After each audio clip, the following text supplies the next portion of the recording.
तो काय होईल, जास्त करून याच्याकडे कमी फ्लो व्हायला लागून जातो ना, त्याला तुम्हाला मोटर लावायची गरज पडत नाही, तो नॅचरल फ्लो आहे. तो त्याचा बेसिक प्रिन्सिपल आहे सायन्सचं, ते हायर टू लोअर फ्लो आपोआप होणार. तो ते प्रत्येक गोष्टीमध्ये होतं, जसं वॉटर फ्लो होतं तसं लिक्विड, तसंच फ्लुइड आणि तसंच करंट, सर्व सारख्या गोष्टी आहेत त्या.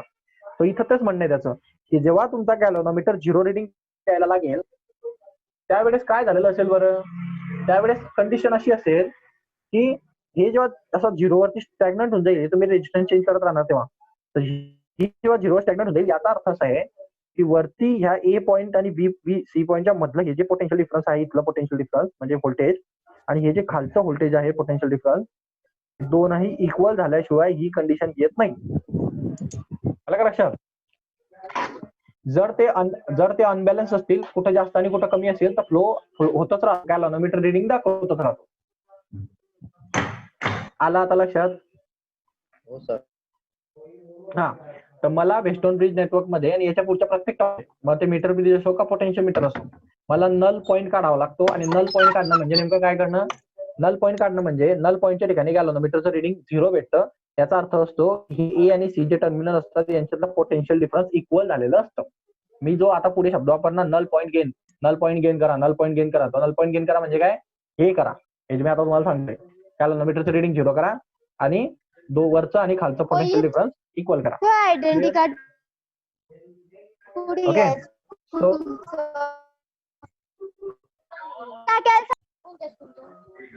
तू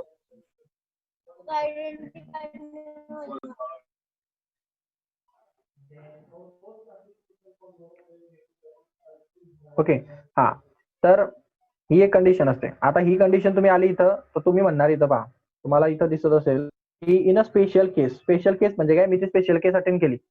कोणती स्पेशल केस अटेंड केली? तर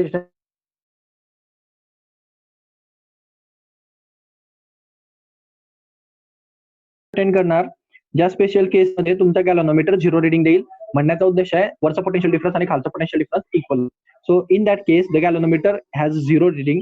that point is called as null point, or in that case the bridge said to be balanced circuit. तर त्या केसमध्ये तुम्ही वेस्टर्न ब्रिज नेटवर्क जे असणार त्याला तुम्ही बॅलन्स सर्किट म्हणणार.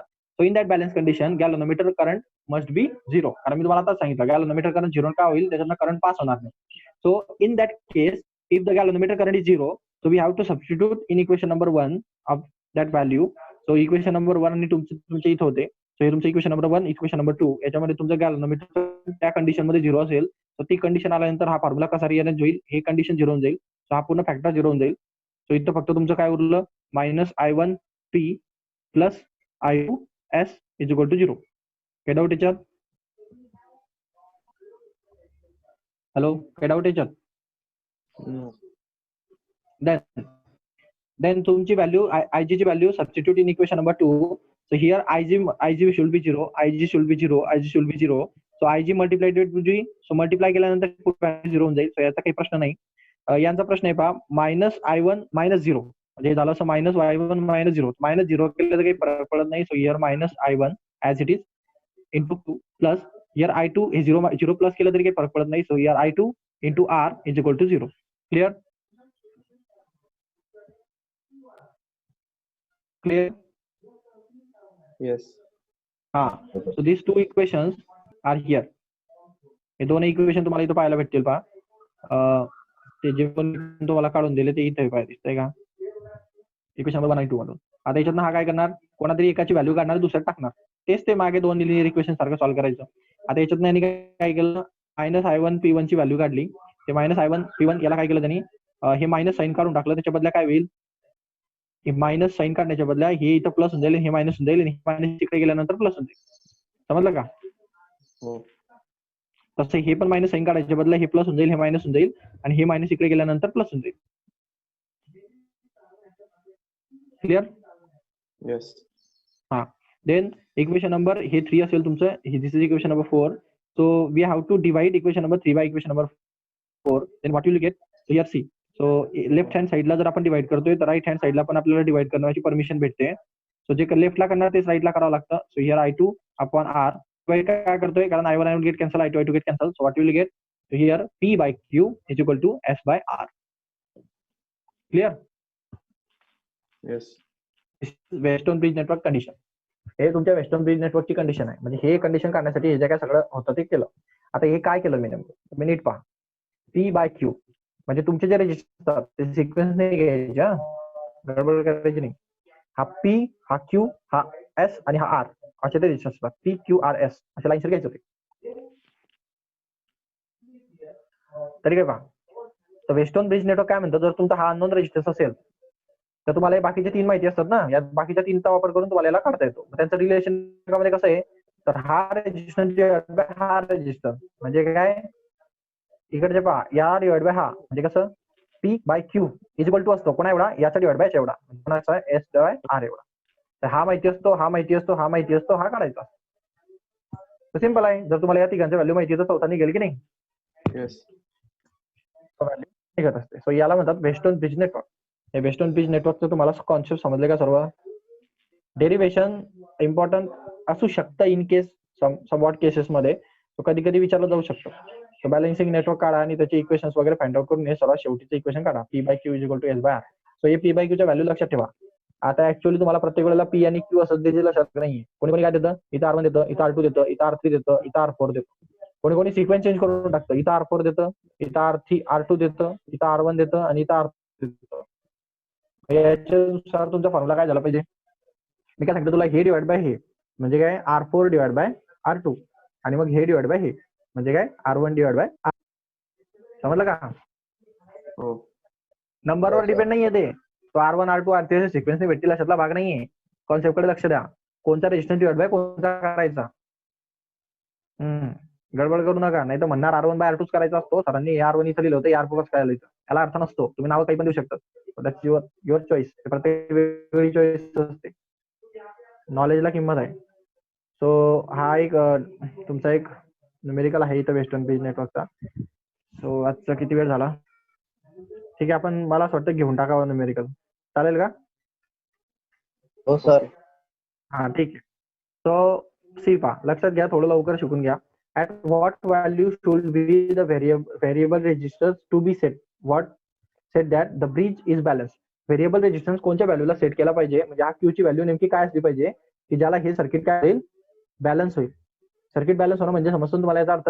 सर्किट बॅलन्स होण्याचा अर्थ असतो याच्यामधनं कुठलाच करंट पास होणार नाही. त्या इथं जो दिलाय ना तुम्हाला गॅलोनोमीटर, एक गॅलोनोमीटर मध्ये करंट पास व्हायला नको, असं तुम्हाला हा रेजिस्टन्सची व्हॅल्यू फिक्स करायची. त्या रेजिस्टन्सची काहीतरी व्हॅल्यू असेल की जे टाकल्यानंतर ह्या याच्यात गॅलोनोमीटर मध्ये करंट पास होणं बंद होऊन जाईल, म्हणजे तो नल पॉईंट गेन होईल, म्हणजे ते बॅलन्स सर्किट बॅलन्स होईल. तर त्यासाठी या क्यू ची व्हॅल्यू काढा. क्लिअर. हा पहिला क्वेश्चन आहे. आणि दुसरी क्वेश्चन आहे, if the source off voltage is 30 volt, जर त्यांचा सोर्स ऑफ व्होल्टेज जर 30 व्होल्ट असेल, त्यांनी 30 व्होल्टची बॅटरी दिली, तर the value of output voltage across the XY. तो XYच्या अक्रॉसचं आउटपुट व्होल्टेज काय असेल, म्हणजे याच्या अक्रॉसचं, when the bridge is balance, जेव्हा ब्रिज बॅलन्स असतो. ओके. सो तुम्हाला पोटेन्शियल डिफरन्स काढायचे तेव्हा, जर बॅटरी सप्लाय 30 व्होल्टचा दिला असेल तर. ओके. सो आता पहा, मुद्दा काय आहे की तुम्ही काय करणार, ह्या क्यू कसा काढणार तुम्ही. या क्यूचा विषय तुम्हाला मी आताच सांगितला. तुम्हाला जेव्हा अननोन रेजिस्टन्स काढायचा असतो तेव्हा तुम्ही ब्रिज नेटवर्कचा वापर करणार. हा अननोन रेजिस्टन्स नाही, बाकीचा हा दिलाय, हा दिलाय, हा दिलाय, मग हा निघणार नाही का, निघेल. बरोबर की नाही. सर्किटला थोडं क्लॉकवाईज करून घ्या का. क्लॉकवाईज म्हणजे कसं, तुमचं सर्किट पहा, हे थोडंसं असं आडवं दिलंय आणि तुमचं सर्किट असं उभं होतं, हे बा असं उभं होतं, ते असं आडवं आहे. याला 90 डिग्री मध्ये रोटेट करा, म्हणजे तुम्हाला ते बरोबर समजेल त्या सर्किटला. म्हणजे ते असं आहे पहा, तुम्ही तुमचा मोबाईल जर आता व्हर्टिकल पकडला तर तुम्हाला ते बरोबर दिसेल. हे बॅटरी बरोबर खाली घ्यायची अशी, हे बॅटरी बरोबर अशी खाली घ्यायची, म्हणजे तुमचं सर्किट बरोबर बॅलन्स होताना दिसेल तुम्हाला. ही बॅटरी अशी खाली घ्यायची अशी, इथं बॅटरी असली पाहिजे अशी, आणि ते असं असं असं असलं पाहिजे. समजतंय का. त्या हिशोबाने हा डी पॉईंट इथं असेल, त्या हिशोबाने हा ए पॉईंट इथं असेल, इकडे सी असेल आणि इकडे बी असेल. आलं का लक्षात. हो सर. हा. मग आता मी तुम्हाला सांगितलं होतं हा रेजिस्टन्स डिवाइड बाय हा करायचा आणि हा बाय हा करायचा, म्हणजे डीएच्या मधला आणि डीसीच्या मधला, म्हणजे डीएच्या मधला हा क्यू, म्हणजे क्यू बाय हा याच्या मधला, म्हणजे कोण आहे हा 4.4. समजलं का. इज इक्वल टू, मी तुम्हाला सांगितलं होतं याच्यातला, म्हणजे हा कोण आहे इथं एडी, एबी ना, एबी मधला म्हणजे कोण, बी मधला कोण आहे, is equal to 1.36 divided by हा सीबी मधला. सीबी मध्ये कोण आहे, इथं सी होता ना, हा सीबी मध्ये कोण आहे 300 का. किलो ओम आहेत ना सर्व, तर मग ते किलो मध्ये कन्वर्ट करून घ्या. 0.3 होऊन जाईल किलो मधले कन्वर्ट केलं तर. हे किलो इथं सगळे आणि हा ओम मध्ये, मग त्याला किलो मध्ये कन्वर्ट केलं 1000 ने डिवाइड केलं. नाही तर मग सगळ्यांचे किलो काढून घ्या. एक किलो काढून घ्या म्हणजे काय 3 डिजिट पुढे सरकवून टाका. म्हणजे तो 1.36 आहे की नाही किलो ओम, तो किलो काढण्याच्या बदल्यात 10⁻³ करायचं म्हणजे 3 डिजिट पुढे सरकवायचं त्याला. म्हणजे काय झालं तो 1.36 चा 1 च्या पुढे पॉईंट निघल म्हणजे हा 3 झाला, एक डिजिट इथं, दुसरा डिजिट इथं आणि तिसरा डिजिट इथं एक 0 येईल आणि मग पॉईंट येईल. 360 हा पहिला झाला इथला. हा काय जाईल 4.400. 3 डिजिट सरकला तिकडे आणि हा आता ऑलरेडी ओम मध्ये आहे, म्हणजे तुम्हाला रेजिस्टन्स ओम मध्ये भेटणार. म्हणजे समजलं माझं म्हणणं काय आहे. सो तुम्हाला करायचंय क्यू बाय हा रेजिस्टन्स हा होता 4.40 म्हणजे 40440 इज इक्वल टू मग डिवाइड बाय हा बरोबर. हा होता 1360 डिवाइडेड बाय हा 300. क्लिअर हो क्लिअर. सर. सो या क्यू ची व्हॅल्यू कशी काढणार तुम्ही, हे इकडे मल्टिप्लाय करून घ्या. सो क्यू ची व्हॅल्यू भेटणार तुम्हाला 1360 into 4400 divided by 300. So here 0 gate cancel. So याला 3 ने डिवाइड करता आलं तर करून घ्या. जमतंय का 3 ने डिवाइड करायला? नसेल जमत तर नाही डायरेक्ट जमणार. मल्टिप्लाय करून डायरेक्ट डिवाइड करून घ्या 3. म्हणजे यांचं मल्टिप्लिकेशन करा दोघांचं आणि त्याला डायरेक्ट 3 ने डिवाइड करून टाका. तुम्हाला पॉईंट मध्ये आन्सर भेटेल किती. ओके. आता डिव्हिजन करत नाही मी इथं, वेळ जातो त्याला. आता हे जे एवढं त्यांनी भंगारपटक केलं ना 10⁻³ वगैरे एवढं करायची गरज नाही. 10⁻³ म्हणजे आपल्याला समजतं आपलं म्हणणं काय आहे. 3 डिजिट राईटला सरकवायचे. समजलं का ते, म्हणजे एवढं तुम्हाला 19.94 भेटेल आन्सर सगळे. त्यांना 10⁻³ भेटलंय कारण ते त्यांनी किलो मध्ये घेतलंय, आपण ओम मध्ये घेतलंय. आपल्याला आन्सर ऍक्च्युली असं काहीतरी भेटेल 19940 असा आन्सर भेटेल आपल्याला 3 ने डिवाइड केल्यानंतर. कारण त्याने तो 3 डिजिट इकडे सरकवले ना, मग ते 3 डिजिट इकडे सरकवल्यानंतर पॉईंट इथे येतो. तो 3 डिजिट काढून टाकल्यानंतर पॉईंट इकडे सरकून जातो. आलं का लक्षात? हे त्या दिवशी शिकवलं होतं मी तुम्हाला. अडचण आहे का कोणाला याच्यामध्ये का सांगू? हा ठीक आहे. सो पुढे पहा. इझी दे आणि अडचण असेल तर वाटल्यास मला सांगा, मी नंतर एक वेगळं लेक्चर कंडक्ट करेल कॅल्क्युलेशन वरती. तर आता मुद्दा इथं महत्वाचा असा आहे की त्याने विचारलं, हा पहिल्या प्रश्नाचं उत्तर झालं, तुम्हाला क्यूचा आन्सर भेटलो. दुसरा प्रश्न होता 30 व्होल्टचं जर टोटल व्होल्टेज तर आउटपुट व्होल्टेज काढा त्या मीटर बीच्या बॅलन्स कंडिशन मधलं. आता महत्वाची गोष्ट ही आहे की तुम्हाला जर व्होल्टेज काढायचं असेल तर पहिले त्याच्यातनं करंट किती जातो हे काढावं लागेल, बरोबर की नाही. याच्यातनं करंट किती जातो हे पहिले माहित नको का तुम्हाला, कारण व्होल्टेज पोटेन्शियल डिफरन्स अक्रॉस काढायचं म्हटलं तर याच्यातला रेजिस्टन्स आणि याचा करंट यांचं मल्टिप्लिकेशन म्हणजे त्याच्यातलं पोटेन्शियल डिफरन्स अक्रॉस जे टर्मिनल असतं. मग तुम्हाला याच्यातलं किती करंट जातो हे पहिले काढणं गरजेचं आहे आणि तो करंट काढण्यासाठी तुम्हाला पहिले बाकीचे करंट काढणे गरजेचे. तर ते सर्व करंट काढत जावं लागेल आणि नंतर आउटपुट व्होल्टेज काढावं लागेल पोटेन्शियल डिफरन्स अक्रॉस. म्हणजे इथं पहा तुमचा तो रेजिस्टन्स हा असेल रेग्युलर, हा त्याचा रेजिस्टन्स असेल आणि त्यातून जाणारे हे करंट असेल, तर ते पोटेन्शियल डिफरन्स काढतील बी आणि डी च्या मधलं त्याला मायनस करून घेतील. तसं ते ऍक्च्युअली टर्मिनल असतं.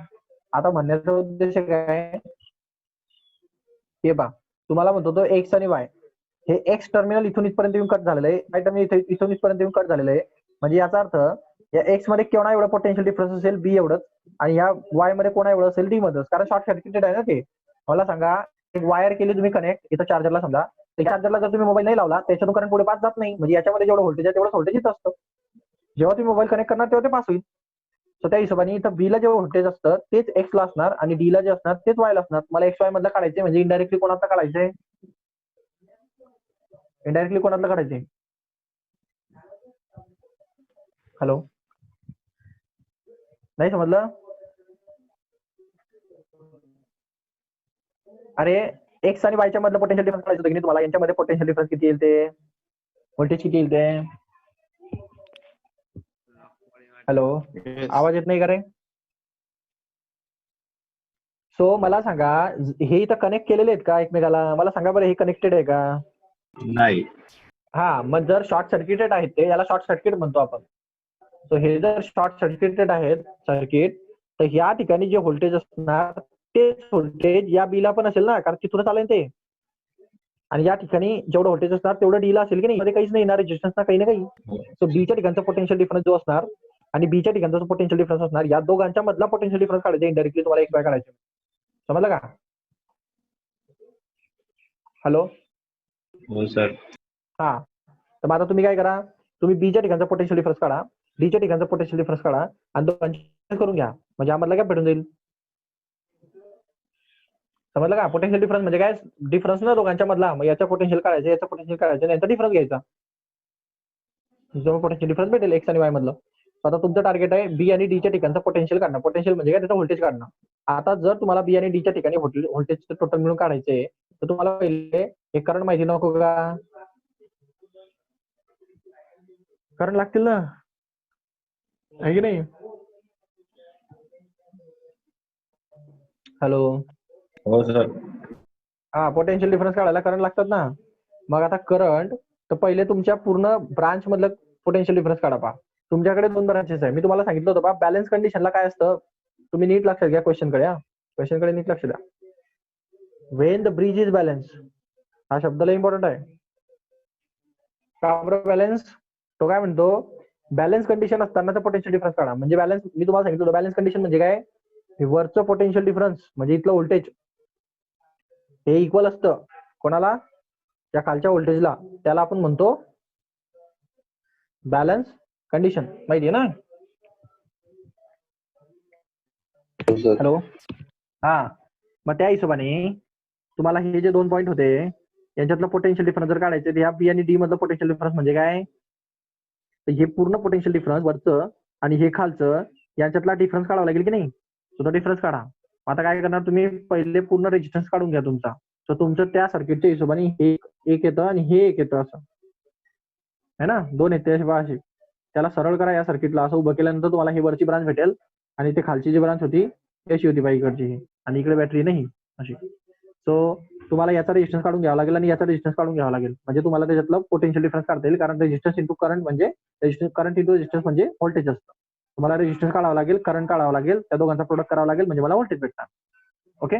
तुम्ही पहिले काय करतो, ए डी सी मधलं रेजिस्टन्स काढून घेतो. आता रेजिस्टन्स का काढणार, हे दोघांचे दोघं, आता हे शॉर्ट सर्किटेड आहे, इथं शॉर्ट सर्किटेड आहे ना, म्हणजे इथून हे करंट जात नाहीये. म्हणजे ह्या मला सांगा, हा डी पॉईंट मध्ये जंक्शन असेल का? डी पॉईंट, आता या पर्टिक्युलर केस मध्ये जंक्शन असेल का? हॅलो. डी पॉईंट जंक्शन असेल का? अरे जंक्शन नसेल. जंक्शन केव्हा असतो, जेव्हा करंट जाईल इकडे. मला सांगा, तुम्ही याला शॉर्ट सर्किट करून ठेवले की नाही, म्हणजे इथून त्याला बंद करून ठेवलं म्हणजे करंट तिकडे जातच नाही. त्याला जर डिमांड इकडे, तो कशाला जाईल तिकडे करंट, म्हणजे इथून हा करंट इकडे जात नाही. वाय जात नाही? बिकॉज हे शॉर्ट सर्किटेड आहे, एकमेकाला कनेक्टेड नाहीये. सर्किट पूर्ण होत नाही, तो तिकडे करंट जात नाही. सो ह्या डी जो I1 तुमचा इकडे आला, तो I1 ऍज इट इज इकडे निघून जाईल. केव्हा, जेव्हा हे शॉर्ट सर्किटेड असतं.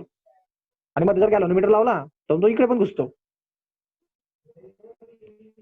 आला का लक्षात?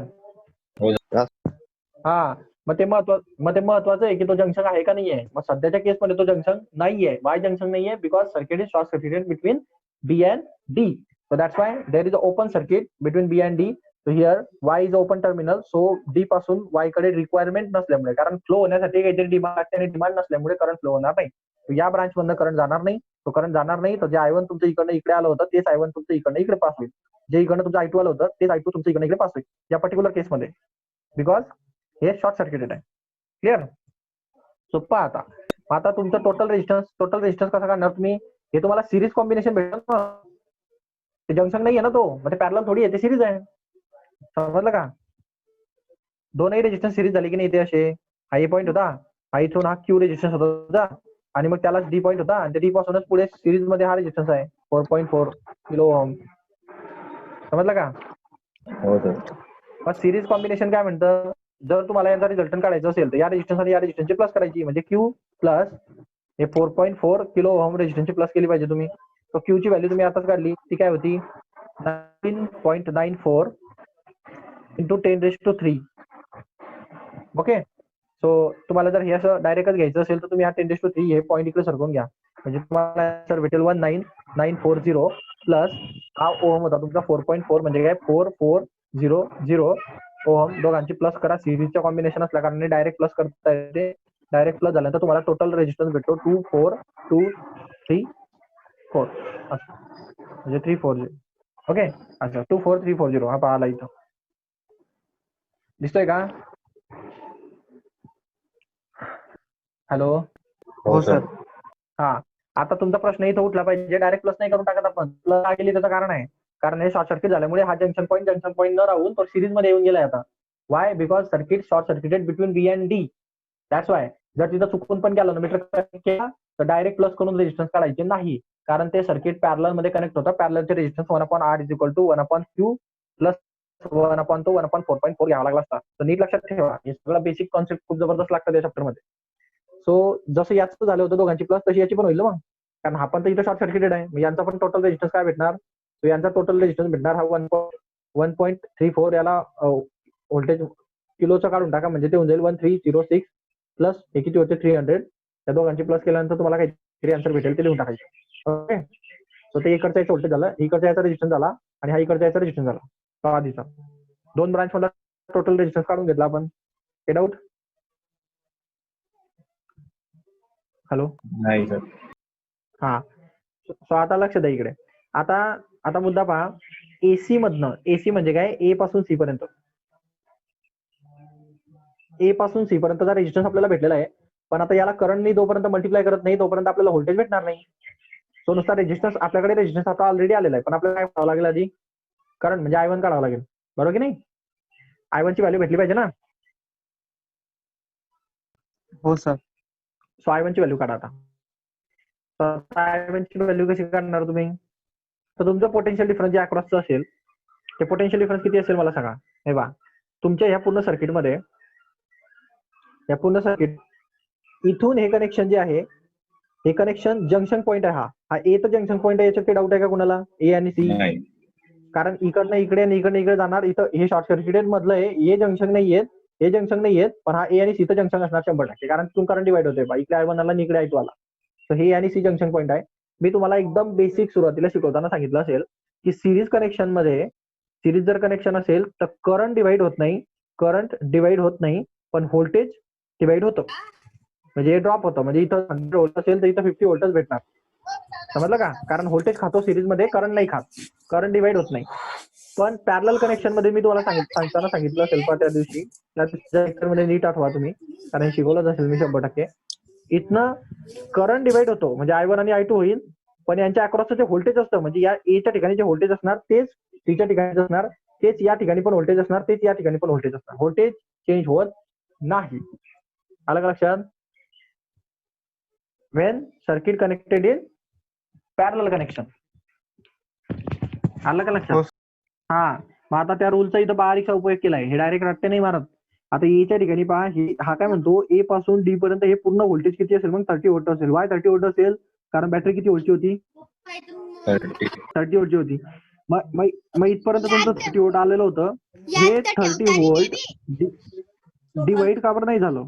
इकडे पण 30 आलं आणि इकडे पण 30 आलं असतं. मग का बरं 30 आलं? तुम्ही नीट कनेक्शन लक्षात घ्या. हा जंक्शन आहे, इथून ते पॅरलल कनेक्शन होतंय.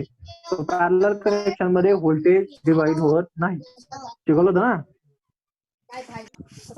Hello hello. सर माईक चालू आहे कोणाचं?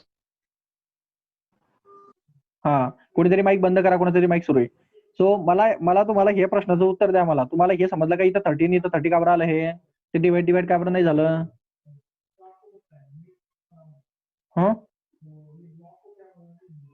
हॅलो.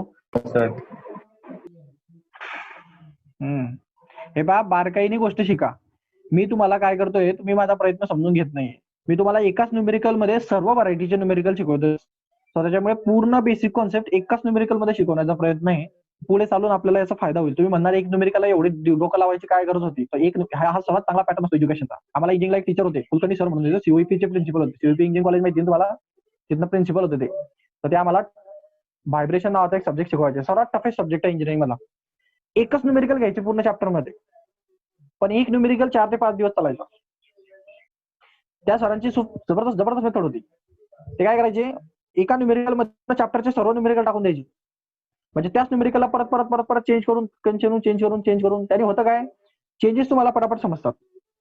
आणि तुमच्या डोक्यामध्ये एकच न्यूमेरिकल पूर्ण चॅप्टर बसतो. सो त्याच्यामुळे अभ्यास करताना हाच अभ्यास करा. प्रत्येक न्यूमेरिकल वेगवेगळ्या पद्धतीने सॉल्व्ह करण्याने अभ्यास तुमचा चांगला होणार नाही, कारण ते नॉलेज सेपरेट होऊन गेलं. एकाच ठिकाणी सर्व कंपाईल करा म्हणजे तुमचं नॉलेज परफेक्ट होईल. सो मी जेव्हा तुम्हाला न्यूमेरिकल शिकवत असतो तेव्हा माझे बऱ्याच पॉसिबल कंडिशन, बऱ्याच आजूबाजूच्या गोष्टी मी त्याच्यामध्ये टाकत असतो. माझं जेवढं नॉलेज आहे तेवढं उतरवत असतं त्या न्यूमेरिकल. त्यामुळे त्याला बोर नाही होऊ द्यायचं, कारण तो एक न्यूमेरिकल नाहीये. तुम्ही हे न्यूमेरिकल जवळपास 7 ते 8 न्यूमेरिकल याच्यामध्ये घेऊन घेत आहेत ऑलरेडी. मी तुम्हाला या सगळ्या गोष्टी का शिकवतोय त्याच्यामुळे शिकवतोय. सो हे voltage Y voltage not divide because A is a junction point आणि पॅरलल असतं जंक्शन पॉईंटच्या ठिकाणी. सो पॅरलल कनेक्शन मध्ये व्होल्टेज डिवाइड होत नाही. सो दॅट्स वाय व्होल्टेज 30 इथं आलं, व्होल्टेज 30 इथं आलं. क्लिअर. सो मग आता मला सांगा, या ए टू सी मध्ये तुमचं व्होल्टेज तुम्हाला माहिती आहे 30 व्होल्टेज आहे तुमचं. तुम्हाला टोटल रेजिस्टन्स पण माहिती आहे. तुम्ही आताच काढला होता रेजिस्टन्स. काय काढला होता रेजिस्टन्स? काय काढला होता? या दोघं टर्मिनलचा रेजिस्टन्स किती असतो? 24340 असतो. तर मला सांगा, तुमच्याकडे रेजिस्टन्स आहे, तुमच्याकडे व्होल्टेज आहे, तर ओहम्स लॉ नुसार तुम्हाला करंट काढता येणार नाही का?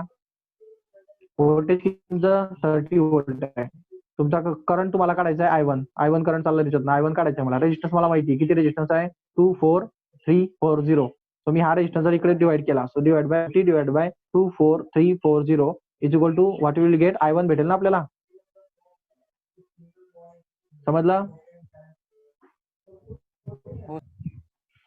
सो I1 ची व्हॅल्यू इथून फाइंड आउट करा. सो I1 ची व्हॅल्यू तो इथून फाइंड आउट करणार. तुम्हाला इथून भेटेल पहा, ही I1 ची व्हॅल्यू भेटेल. याने अजून काढलेली नाही, तो काढणार. सो सध्याला त्याने I1 राहू दिला.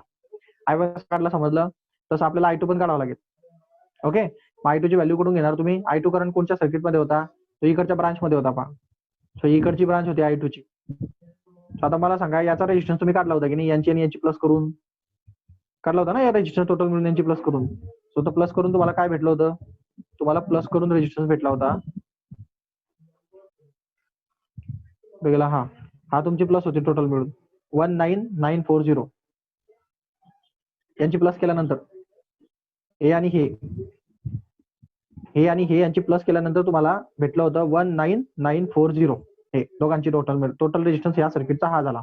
आणि याच्यातनं करंट काय जातो? I2 जातो. तो आपल्याला काढायचा आहे. आणि याचं आता मी तुम्हाला सांगितलं, इकडे जर 30 गेलेलं होतं व्होल्ट, तर इकडे पण 30 येईल ना. मग ते पॅरलल कनेक्शन आहे. सो इथं व्होल्टेज किती असणार तुम्हाला? 30 व्होल्ट असणार. हे डाऊट याच्यामध्ये. सो अकॉर्डिंग टू ओम्सला म्हणतो, व्होल्टेज जे असणार ते असणार I2 इंटू त्याचा रेजिस्टन्स केला की तुम्हाला ते व्होल्टेज भेटलं पाहिजे. सो I2 काय असणार? तुमचं व्होल्टेज अपॉन रेजिस्टन्स असेल. तर तुमचं व्होल्टेज होतं 30 आणि तुमचा रेजिस्टन्स होता 19940. सो या इज इक्वल टू तुमचं करंट भेटला पाहिजे I2. सो ही तुम्हाला I2 ची व्हॅल्यू अशी भेटेल, 30 अपॉन 19940. कोणाला नाही समजलं इथपर्यंत? सेम प्रोसिजर केली, फक्त या सर्किटसाठी केली. सो तुम्हाला I2 ची व्हॅल्यू ही भेटली आणि तुम्हाला I1 ची व्हॅल्यू ही भेटली. त्याने अजून सॉल्व्ह केलेलं नाहीये. सॉल्व्ह का केलं नाही त्याचं कारण सांगतो. कारण त्याला पोटेन्शियल डिफरन्स यांच्यामधला काढायचा होता, या ठिकाणचा. आता या ठिकाणचा पोटेन्शियल डिफरन्स जर काढायचा तर त्याला I1 आणि I2 करंट माहिती असणं गरजेचं होतं. मग त्यामुळे तो त्याच्यानंतर रेजिस्टन्सने मल्टिप्लाय करणार. तर आता पुढे पहा, तो काय करेल? तो आता म्हणेल पोटेन्शियल डिफरन्स तुम्हाला काढावा लागेल AB मधला. आता A आणि B च्या मध्ये पोटेन्शियल डिफरन्स काय येईल पहा. तुमचा करंट हा आहे, ओके, तुमचा करंट हा आहे आणि तुम्हाला करंट माहिती आहे, सगळं माहिती आहे. तर तुम्ही फक्त A आणि B च्या मधलं पोटेन्शियल डिफरन्स काढू शकता.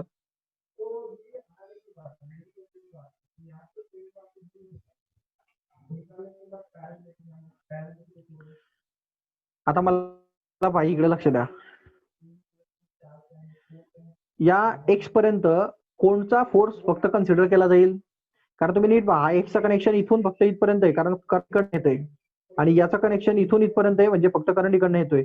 म्हणजे पुढचे दोन रेजिस्टन्स याच्यामध्ये कनेक्शन मध्ये येता कामा नये, कारण करंट त्यांच्याकडे पोहोचण्याच्या आधीच हे सर्किट लागतं इथं. आलं का लक्षात? हॅलो हॅलो, समजतंय का? हा, समजलं का तुम्हाला? मला म्हणणं काय आहे? हा, तर इकडे लक्ष द्या, बारीक आहे जरा, हे समजत नाही लवकर.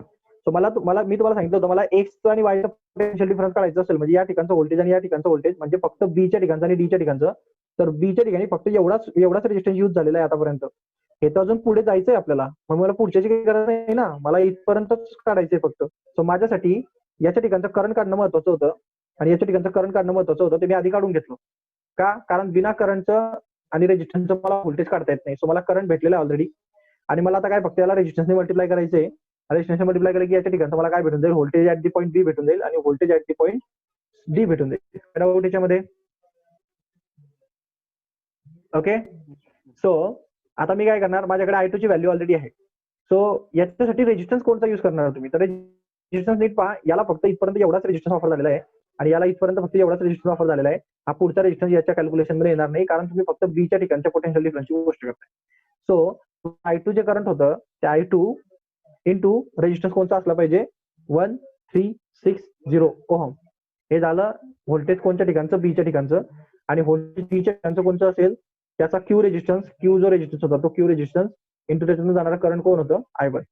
तर क्यूची पण माहिती आपल्याला व्हॅल्यू माहिती आहे, I1 ची पण व्हॅल्यू माहिती आहे, I2 ची पण व्हॅल्यू माहिती आहे. सर्व व्हॅल्यूज टाका. ओके. सो समजतंय ना काय म्हणतोय मी? हॅलो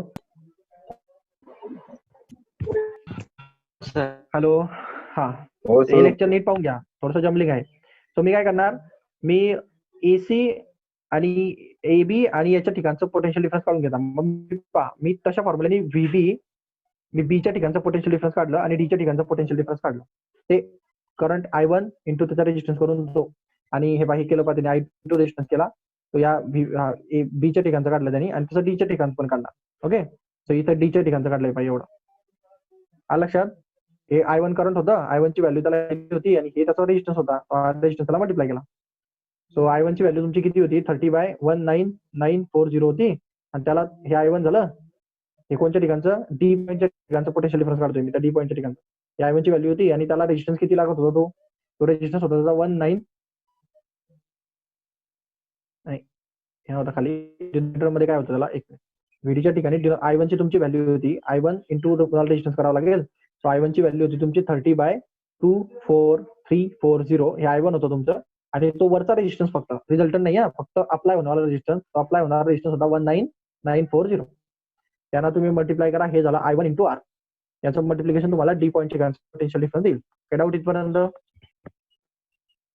सॉल्व कसं करणार, हे 0 0 कॅन्सल करा, 2 2 ने डिवाइड करा, 2 2 ने डिवाइड करत हे पॉईंट मध्ये आन्सर आणा. ओके. हे असं येईल. या बीच्या ठिकाणचं पण पोटेन्शियल डिफरन्स त्याच फॉर्म्युल्याने निघणार. बीच्या ठिकाणचं VB च्या ठिकाणचं पोटेन्शियल डिफरन्स निघणार I1 इंटू त्याचा तो रेजिस्टन्स सुरुवातीचा तो 1.3 काहीतरी आहे ना, तो 1.36 असं काहीतरी आहे. मग त्याला ओम मध्ये करून घ्या, 1.360 होणार. I2 ची व्हॅल्यू काय आली होती तुमची, I2 ची व्हॅल्यू होती 30/1660 इंटू हा रेजिस्टन्स 1360. याला ज्याला कॅन्सल करा, याला 2 2 ने डिवाइड करा आणि सिम्प्लिफाय करा, तुम्हाला आन्सर भेटणार 24.58. क्लिअर? हे डिव्हिजन मागच्या वेळेस सांगितलं मी तुम्हाला कसं अप्रॉक्सिमेटली 2 डिजिट पर्यंत करायचं असतं ते. तर तुम्हाला हे आणि हे पोटेन्शियल डिफरन्स भेटलेत. एक हे भेटलं तुम्हाला VD आणि हे भेटले तुम्हाला VB. तर तुम्हाला दोन टर्मिनलच्या मधला पोटेन्शियल डिफरन्स पाहिजे होतं. तर जास्त पोटेन्शियल मधनं लोअर पोटेन्शियल मायनस करून टाका. आता दोघांचं पोटेन्शियल सेमच आहे, म्हणजे होईल काय की त्याच्यातनं स्पेस मायनस केल्यानंतर आन्सर 0 होऊन जाईल. आलं लक्षात? हॅलो. हो सर. हा, आता जर हा प्रश्न सीईटीला पडला, हाच प्रश्न सीईटीला पडला, हे सगळं काढत बसू नका. मी तुम्हाला सांगतो ती गोष्ट करा. याचं पोटेन्शियल डिफरन्स 0 येणार होतं. त्याचं कारण आहे. त्याचं कारण काय आहे की मी तुम्हाला सांगताना सांगितलं होतं पहा. कारण जर इथलं पोटेन्शियल डिफरन्स 0 केव्हा येईल, जेव्हा ते कंडिशन बॅलन्स असते. आणि याने सांगितलंय ब्रिज बॅलन्स आहे. बॅलन्स आहे म्हटला याचा अर्थ काय, इकडचं पोटेन्शियल आणि इकडचं पोटेन्शियल इक्वल असलं पाहिजे की नाही. त्याने म्हटलं नाही तर बॅलन्स आहे. बॅलन्सची कंडिशन काय असते, इकडचं आणि इकडचं व्होल्टेज आणि इकडचं व्होल्टेज इक्वल असेल ना. आणि जेव्हा दोन व्होल्टेज इक्वल असतात तेव्हा त्यांच्यातला डिफरन्स कसा असेल, व्होल्टेज मायनस व्होल्टेज करणार, त्यांचा 0 भेटेल की नाही. पोटेन्शियल डिफरन्स काय असेल त्यांच्यामध्ये, 0. सो एवढं सगळं डोकं लावायची गरज नाही. तुम्हाला ही बॅलन्स कंडिशन दिली, दोन ठिकाणचं पोटेन्शियल डिफरन्स कधी पण काय असतं, 0 असतं. समजलं? हो सर. हो सर. हा, सीईटीला हे सॉल्व्ह करणं अपेक्षित नाहीये तुम्हाला. हे सॉल्व्ह अशासाठी करून द्यावं लागतं की तुम्हाला बोर्डचा पेपर लिहायचा आहे. तर बोर्डमध्ये तुम्ही डायरेक्ट 0 टाकलं तर तुम्हाला 0 मार्क्स भेटतील. ओके. सो ते सगळं सोडवून त्यांना प्रूव्ह करून द्यावं लागतं की 0 कसा आला. सो या गोष्टींकडे नीट लक्ष द्या. न्यूमेरिकल जर परत सांगायचं असेल, कोणाला काही डाऊट असेल तर मी परत रिपीट करू शकतो थोडा शॉर्टमध्ये. परत एकदा सांगू का शॉर्टमध्ये?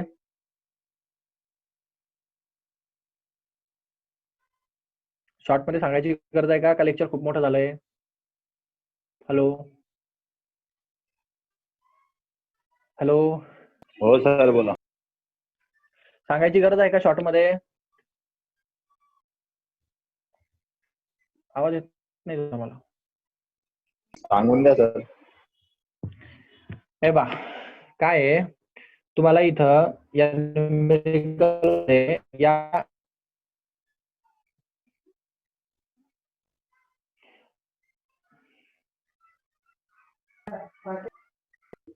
तुम्हाला या न्यूमेरिकल मध्ये या ठिकाणचा पहिल्यांदा तुम्हाला क्यू काढायचा होता. सो तो क्यू तुम्ही वेस्टर्न पेज नेटवर्कने काढला. हे डिवाइड बाय हे इज इक्वल टू हे डिवाइड बाय हे, याच्यामधून तुम्हाला क्यू भेटून जाईल. सो हा रेजिस्टन्स तुम्हाला भेटला.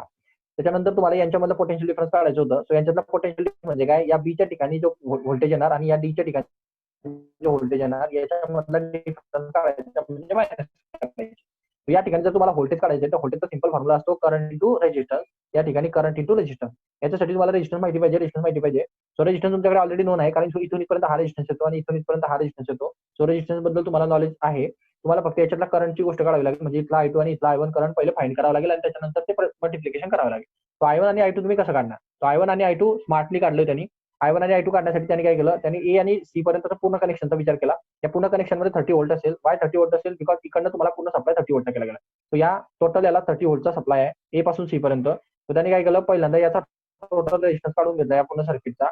तो रेजिस्टन्स आणि त्याचा करंट केला I1, मग त्याला भेटतं 30 व्होल्ट. वाय 30 व्होल्ट भेटणार? कारण हे पॅरलल कनेक्शन आहे. टोटल व्होल्टेज 30 व्होल्ट भेटतं. इथं 30 व्होल्ट दिलं गेलं तर इथं पण 30 व्होल्टच वापस भेटणार. ओके, सो 30 व्होल्ट भेटणार. याच्यातून त्यांनी I1 ची व्हॅल्यू काढली. तसंच त्यांनी काय केलं, त्याला I2 ची व्हॅल्यू लागत होती. त्यांनी I2 ला याला पण तेच वापरलं. जर इकडे 30 व्होल्ट गेलं होतं तर इकडे पण 30 व्होल्टच जाईल, कारण कनेक्शन पॅरलल कनेक्शन मध्ये. तर इथून इथपर्यंतचा टोटल रेजिस्टन्स त्यांनी काढून घेतला सिरीज कनेक्शन वापरून, आणि टोटल रेजिस्टन्स जो आला होता त्याला त्यांनी I2 ने मल्टिप्लाय केलं, म्हणजे त्याला व्होल्टेज भेटतं. आणि ते व्होल्टेज त्याला माहिती होतं 30, त्याला रेजिस्टन्स माहिती होता, त्याच्यातून त्याला I2 ची व्हॅल्यू भेटून. क्लिअर? I1 I2 ची व्हॅल्यू भेटली. का भेटली I1 I2 ची व्हॅल्यू? इथं तुम्हाला I2 ची व्हॅल्यू लागून याचा रेजिस्टन्स होता 1.36, त्याला मल्टिप्लाय करून तुम्हाला या ठिकाणचं व्होल्टेज भेटत होतं. आणि या ठिकाणी तुम्हाला I1 ची व्हॅल्यू वापरून याचा होता Q, त्याला मल्टिप्लाय करून तुम्हाला या ठिकाणचं व्होल्टेज भेटत. सो हे VB आणि VD तुम्हाला शेवटी भेटतील, हे दोघं मल्टिप्लाय करून. आणि मल्टिप्लाय करून भेटल्यानंतर VD मायनस VB करा तुम्ही. दोघांच्या व्हॅल्यू सेम येतात. दोघांच्या व्हॅल्यू सेम झाल्यानंतर आन्सर 0 भेटून जातात. तुम्ही म्हणतात बॅलन्स कंडिशन मध्ये across the potential difference between across the point X and Y that is 0. Clear? हो सर. ठीक आहे, आज थांबू आपण इथं. उद्या पुढच्या याला सुरुवात करू.